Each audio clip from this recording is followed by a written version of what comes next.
Vyrábíme nástroje a linky pro extruzi plastů. U nás ale plast nehledejte, my pracujeme hlavně se železem. Do práce to mám kousek, bez stresu, bez kolon. Já to mám trochu dál, ale firma mi přispívá na dojíždění.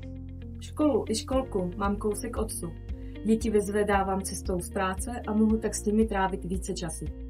Na oběd nikam nemusím. Dotované jídlo máme přímo v areálu firmy. Najím se pohodlně, chutně a za rozumnou cenu. I když jsme součástí velké zahraniční skupiny, funguje zde lidský přístup k zaměstnancům. Na strojírně vyrábíme linky pro extruzi plastů. Od výroby mechanických dílů až po konečnou montáž a testovací provoz. Je skvělé vidět, jak naše linky u zákazníka bezvadně fungují. Dá se dělá precizní práce, ale žádný pás, každý kus je originál. 2krát ročně získáváme pololetní prémii a věrnost firma umí také ocenit. Práce na moderních strojích není rutina. Je to technicky zajímavá a různorodá práce, při které se člověk stále posouvá dál. Stavíme rozvaděče pro řízení extrudérů. Každý kus je navržen a sestaven dle přání a specifikací zákazníků. Hledáte práci, která má smysl? Přidejte se k nám.